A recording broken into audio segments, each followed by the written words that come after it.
जी Nadreen, बिल्कुल इस वक्त हम कराची के इलाके में एक कच्ची आबादी में मौजूद है, जहाँ पर 28 दिसंबर को एक हजूर बख्श नौजवान नामी शख्स को यहाँ कराची के एक बासर गुंडे ने बिला वजह उसको गोली मारकर शहीद कर दिया।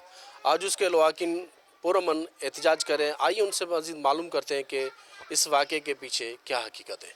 सर, ये 28 दिसंबर को वाक़या आया हुआ है और हजूर बख्श मेरा भांजा है। हमें हॉस्पिटल दारुल सेहत से कॉल आई तो भाई आपके लड़के को गोली लगी है। तो हमने बोला इनका आप इलाज करो। उन्होंने क्या किया, उन्होंने भी गफलत की। उन्होंने डायरेक्ट उसको जना अस्पताल भेज दिया जिसमें उसकी ब्लीडिंग वगैरह भी हुई। उसके बाद उसका ऑपरेशन हुआ। उसको उसी दिन दिसंबर के तकरीबन 6 बजे उसकी डेथ हो गई। उसके बाद हमने पोस्टमार्टम वगैरह करवाने के बाद हम गांव चले गए। वापसी आके हमने एफआईआर उसकी कटवाई। एफआईआर कटवाने के बाद एक मुलजिम गिरफ्तार है। दूसरे मुलजिम की उस मुलजिम ने निशानदेही की तो भाई फिलहाल असद उसैद नामी कपशप का ओनर है, उसने गोली मारी है। जब उसको गिरफ्तार किया गया, अचानक एसएसपी साहब ने इंटरफेयर करके उस कातिल को छुड़ाया और उसको पिस्टल भी वापस दिया। हालांकि वो पिस्टल समेत गिरफ्तार है। और उस मुलजिम ने कोर्ट के अंदर भी ये स्टेटमेंट दिए। तो मैंने वो जो दूसरा मुलजिम है असद उसैद, उसको मैंने गिरफ्तार करवाया था वेपन के समेत और उससे भारी रिश्वत लेके उसको छोड़ा गया है। और बाकी हम ये कह रहे हैं उसको दोबारा गिरफ्तार किया जाए और हम अदालती हुक्म पे और अदालत से हम कहते हैं तो किसी जज के निगरानी में जो है ना हमारी तफ्तीश हो और हमारे साथ इंसाफ हो। क्यों पुलिस तो फिर पुलिस एक बासर आदमी है जिसका कैफ़े कपशप है, जो आइस का धंधा करता है, काम करता है। ज़ाहिरी बात है उसकी पुलिस के साथ तो डीलिंग वगैरह हर चीज़ होती है ऐसे लोगों की। तो हमें नहीं लग रहा कहीं से तो हमें इंसाफ मिले। हम मीडिया के लोगों से और इंसानी हकों के लोगों से और वकला से हम पुरजोर अपील करते हैं हमारे नौजवान के खून के साथ इंसाफ हो। सही मां जो वालदा जेको गते जो कमु कंदो हुयो, सुबुह जो सवेर वेंदो हुयो, जंहिंमें हिकिड़ो मुलज़िम जेको आहे रिज़वान नाले सां उहो गिरफ़्तार आहे। बाक़ी जेको कैफ़े कफ वारो आहे असद, उनखे बि पुलिस गिरफ़्तार कयो। गिरफ़्तार करे वरी उनखे छॾे ॾिनऊं, उनखे हथियार वापसि ॾिनऊं, उनखे फिटी कयो वियो आहे। असांजो मौक़िफ़ इहो आहे त उनखे वापसि गिरफ़्तार कयो वञे, असांखे इंसाफ़ ॾियारियो वञे। सिंधी भाइरनि खे, बाला ऑफिसरनि खे, सभिनी खे, वज़ीर आज़म खे, सभिनी खे असांजो इहो मौक़िफ़ आहे त उनखे गिरफ़्तार कयो वञे। जेतिरो जल्दी थिए ओतिरो गिरफ़्तार कयो वञे। कोर्ट असांखे इंसाफ़ ॾियारियो वञे, कोर्ट जी निगरानी में केस हलियो वञे। कि पुलिस का अभी हमारे को इतना भरोसा नहीं रहा क्योंकि वो बहुत ज़्यादती हो गई है। जब मुलज़िम एक पिस्टल के साथ पकड़ा गया है और निशानगी हुई है और कोर्ट तक की ये गवाही आई है और सीसीपीओ और जो हमारे केस लड़ रहे थे उनको भी इन्होंने मुअत्तल किया है। तो ये साबित हो गया है कि भाई ये मुजरिम है और ये कातिल है। और उसके साथ जो है एसएसपी भी कातिल है क्योंकि उसने छुड़वाया है, नाजायज़ी की है। उसने क्यों की है? कानूनी तरीके से अगर उसको गिरफ्तार किया था तो क्यों छुड़वाया? ये नहीं है कि हम लावारस हैं, हमारे कौम परस्त भी हैं, हमारे भाई भी हैं, हमारे खुद भी वकील पुलिस वाले सारे कुछ हैं। हमारा मुतालबा ये है जैसे एसएसपी ने छोड़ा है उसी तरीके से उसको पकड़कर गिरफ्तार करे, उसको कानून के कटघरे में लाए। फिर जज साहब की मर्जी है, हमारे साथ इंसाफ हमारे यकीन है कि जज साहब करेंगे क्योंकि पुलिस और जज साहब में बहुत फ़र्क है। इसलिए हम चाहते हैं उसको दोबारा गिरफ्तार करके उसको कानून की कटघरे में लाया जाए। हम जो है ना मुराद अली शाह से मुतालबा करते हैं कि आप जो है नोटिस लें। हम वज़ीर दाखिला से जो है ना या ज़िया लंजार से मुतालबा करते हैं भाई आप इस पे नोटिस लें। हम बिलावल साहब से करते हैं, हम जरदारी को करते हैं कि भाई इसको जो है दोबारा कानून के कटघरे में लाया जाए। हम तमाम जो है दोस्तों को और मीडिया के दोस्तों को, कौम परस्तों को और जो भी सिविल सोसाइटी वाले हैं सबको हम बोलते हैं हमारी मदद करो और इस जालिम को छोड़ना नहीं है। हम इसके पीछे लगेंगे कानूनी तरीके से। जब तक ये गिरफ्तार नहीं होगा हम चुप नहीं बैठेंगे। जो हाल है हम जो है ना लड़ेंगे इसके साथ कानूनी तरीके से और कानूनी तरीके से ही इसको जो है ना हम सज़ा दिलवाएंगे। हमें यकीन है इंशाअल्लाह अल्लाह हमारी मदद करेगा, आप लोग मदद करोगे, सारे दोस्त मदद करेंगे। हमें इसको जो है ना गिरफ्तारी जो है ना लाजम है, इसको गिरफ्तार करें। इसको जैसे उसने छुड़वाया है उसकी जवाबदारी बनती है कि उसको गिरफ्तार करें। और जो है ना हुकूमत को जो है ना सिंध हुकूमत को हमारी गुजारिश है आप नोटिस लें, इसको दोबारा गिरफ्तार करवाएं, इसको कानून के कटघरे में खड़ा करें। हमारी ये जो है ना रिक्वेस्ट है।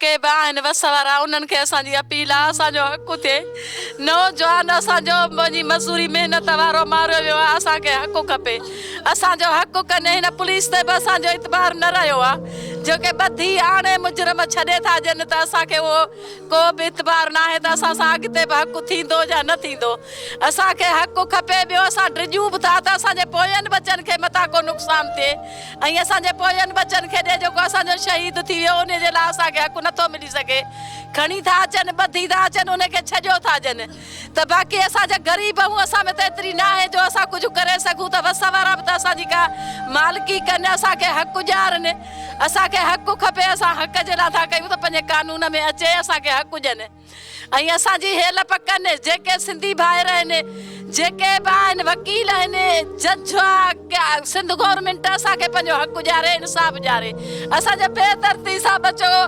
ज़ालिम शहीद कयो आहे असांखे पंहिंजो हक़ु खपे ऐं असांखे ॿियनि बचनि जी बि जेका आहे सा असांखे खपे त सुबुह त ईअं न आहे त असांजे कंहिं ॿिए बचनि खे बि कंहिं न कंहिं ॻाल्हि में हणी छॾनि अॼु महीने ताईं रॾिया त असांखे को इंसाफ़ न मिलियो आहे अञा ताईं असांजो इंसाफ़ थिए असांजो हक़ु थिए भाउ असांजी इहा ई आहे वज़ीरनि सां वस वारनि सां त असांखे हक़ु ॾियारनि असांखे इंसाफ़ ॾियारनि असांजे कातुल खे मुंहिंजे बचे जे कातुल खे जल्दी गिरफ़्तार कनि ऐं असांजे ॿियनि बचनि जो बि त सुबुह कनि ईअं न आहे त असांजा मज़ूरनि वारा आहिनि सुभाणे इहा पुलिस खपायल आहे असांजे कंहिं ॿिए बचड़नि जे मथां को बि अहिड़ी का ॻाल्हि न आहे केरु बि वञी चवे असां मज़ूरी वारा आहियूं असांजे मथां न का NC आहे न का को असांजे मथां केस दाख़िल थियल आहिनि असांजा मज़ूरनि वारा बचड़ा आहिनि ईअं न आहे त असांजे ॿियनि बचनि सां बि कुझु थी वञे असां त ड्रिजूं था चऊं था छॾे कराची भॼी वञूं पर इहे बि कोन भॼंदासीं पंहिंजे बचे जे हक़ वते खां सवाइ कोन वेंदासीं पाण खे साड़ियूं पाण खे मारियूं